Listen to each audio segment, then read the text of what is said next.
Hello, friends, and welcome back to Scaling Stories. Still a little bit sick, but feeling better day by day. Anyway, I've got some more highly upvoted posts from Best of Redditor updates for you all. Like always, I'll be reading you the posts and giving you my opinions, and I'll also be working on building up my Forever World at the same time, so I hope you enjoy. Also, I'm currently only in Spotify's creator program, so watching on there would help me out a ton. Thank you so much for your support. Today's first story comes from the Am I the Jerk subreddit. It was posted by Box444 on April 2nd, 2025, and was titled, Am I the Jerk for telling my stepfather he will not be a part of my future? My stepfather, 51 male, and I, 19 female, have not had a necessarily good relationship, even before he married my mother. We tolerate each other, considering we have one thing in common, my mother/his wife being an important part of our lives. I have lived with my mother, stepfather, and siblings since I was 16.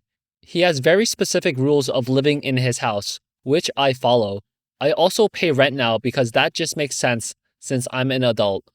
These rules, since I was 16, have gotten really strict over the years, to the point he argues with me over the littlest mistakes I make. That is fine, but these days, he tries to find anything to argue with me about, not just rules. He starts the arguments when he knows I'm the only one in the house, or if my mother is not around. I tend to just stay in my room, cook food when he's not home, or just stay out studying or at a friend's house to avoid conflict. His native language and mine are not the same.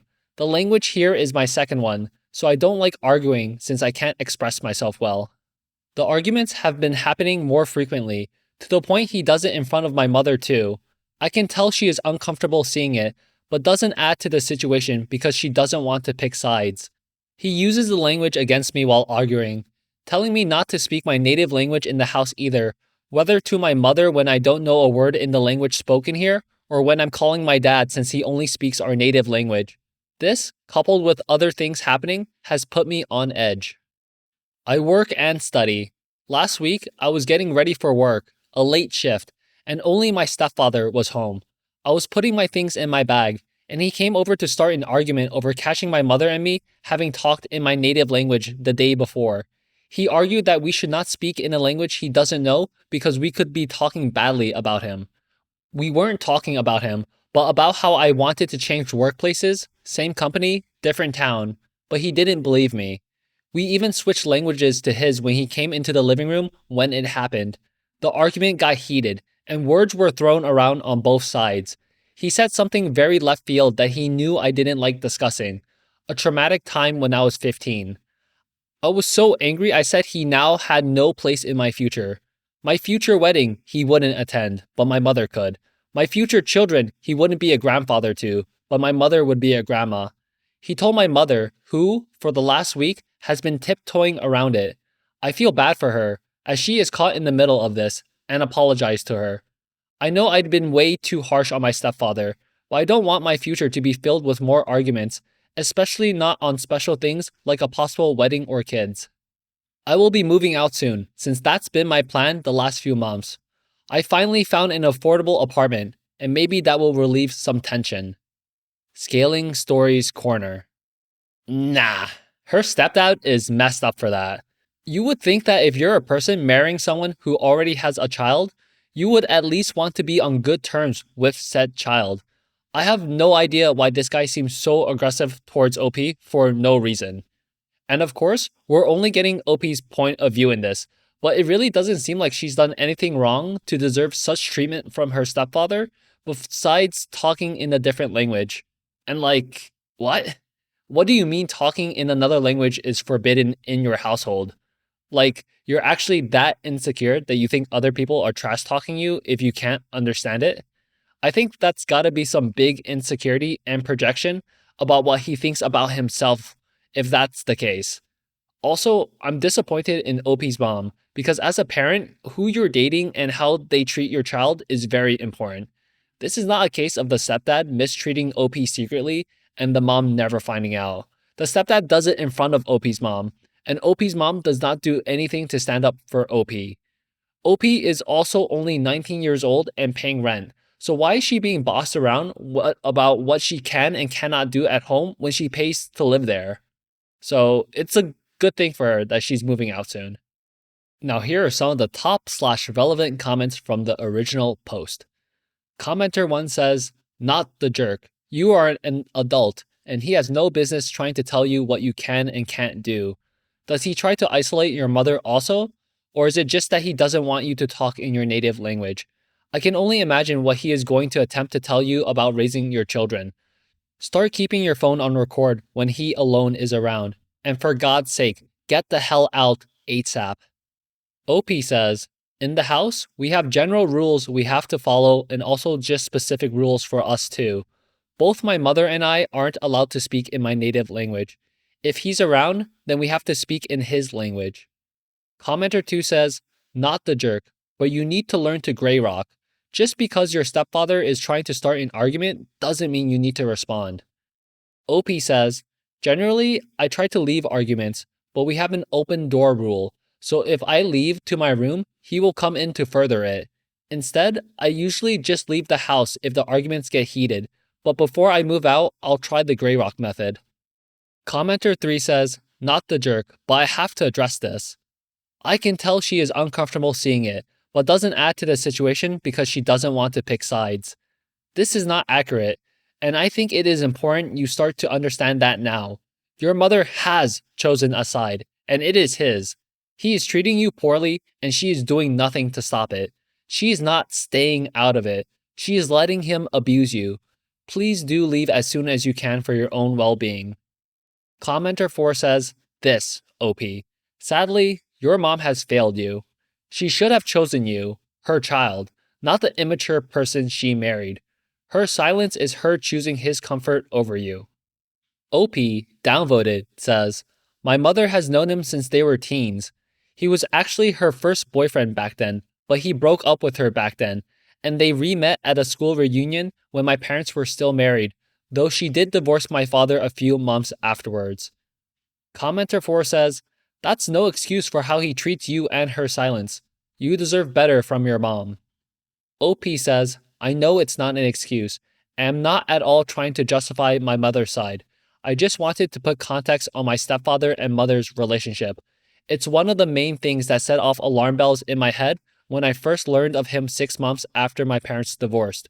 When my parents started the divorce, and I didn't know at the time, I asked why my dad was crying. I was 12, a kid. He said he missed my mom, and I said, it's okay to miss her, and I did too, since she wasn't home, not knowing there was a divorce happening.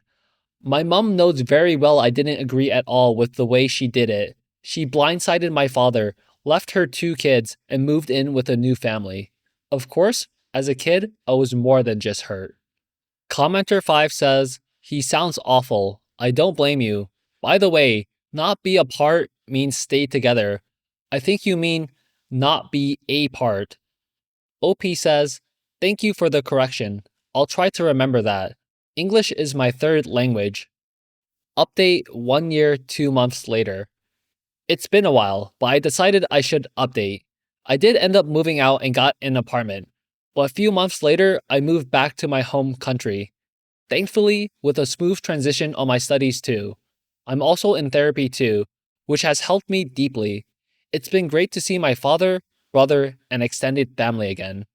After I moved out, I cut off all contact with my, at the time, stepfather. Yes, at the time. Because my mother's currently divorcing him. I'm not sure what finally got through to her about him. When I moved out, I didn't give my mother my new address in fear of her telling him where I lived. I'd meet up with her occasionally in public, but very limited, as at the time, she still agreed with him on his actions. She did eventually apologize, but that apology came quite a bit later, around the time I was moving countries. Our relationship won't be what it was when I was younger, and I don't think I'll be comfortable mending it to the old standard. I found out when she apologized that before she divorced my bio father, she did, in fact, cheat on him with my stepfather. Though I wasn't surprised, it was disappointing to know.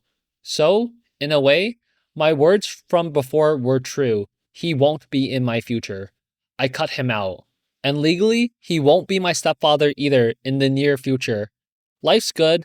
good study, good country, good apartment, have time with my father and brother, and even am seeing someone at the moment.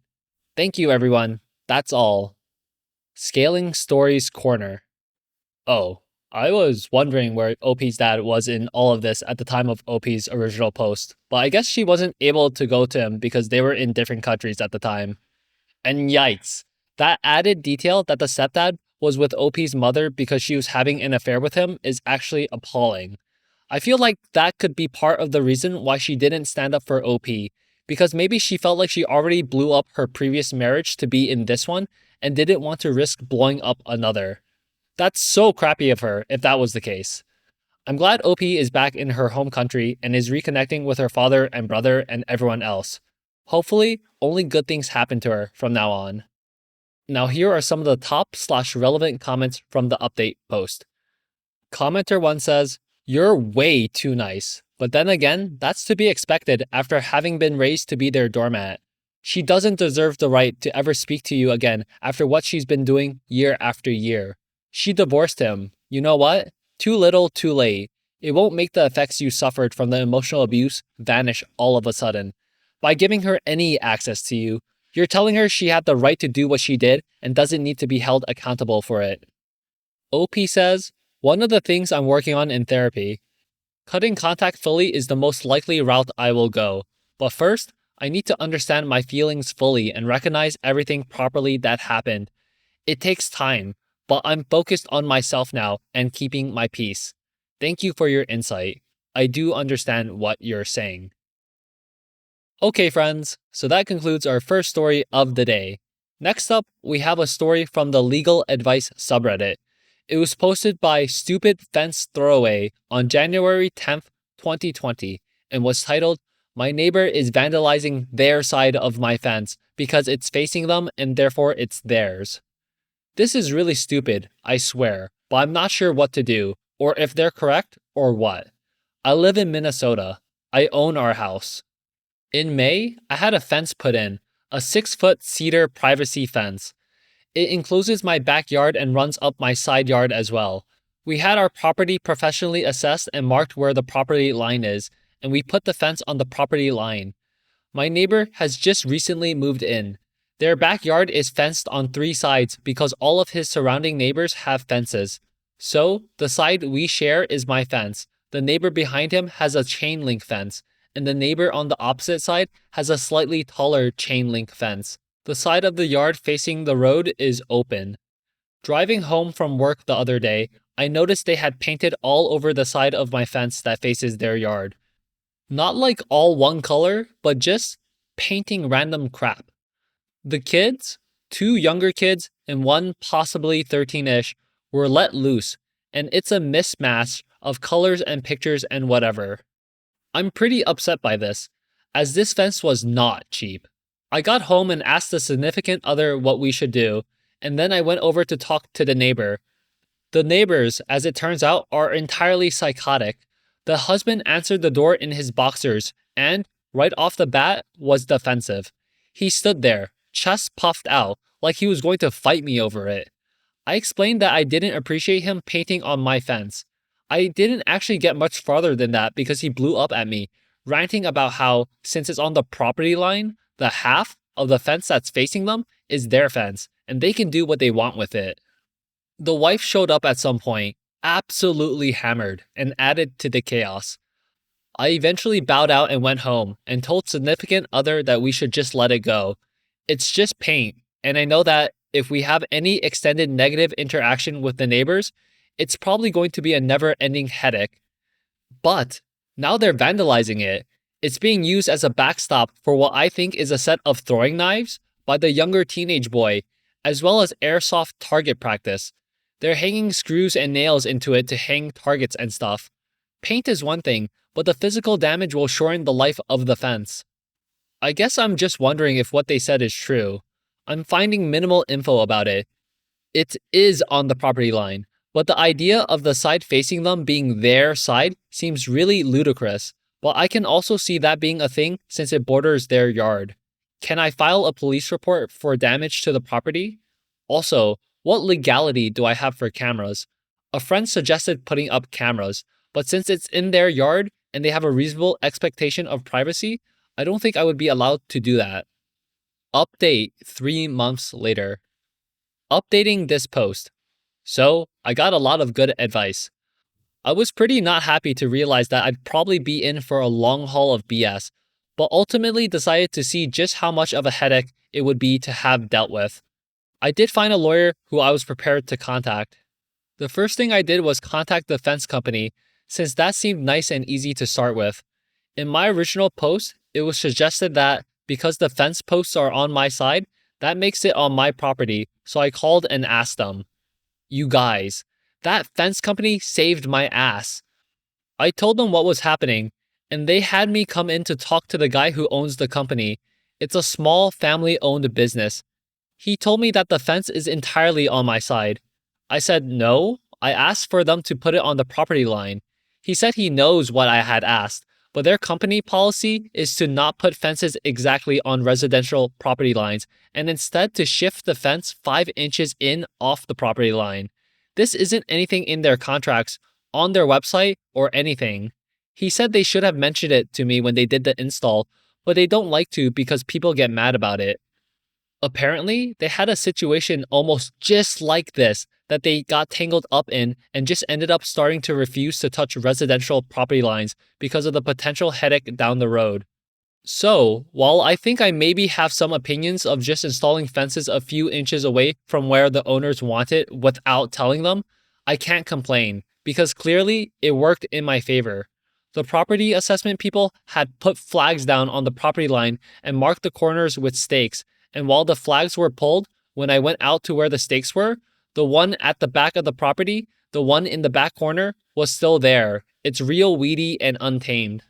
And he was right. It's a few inches away from the fence. So, I ended up filing a police report for damage to my property. I told the neighbors I would be taking them to small claims court.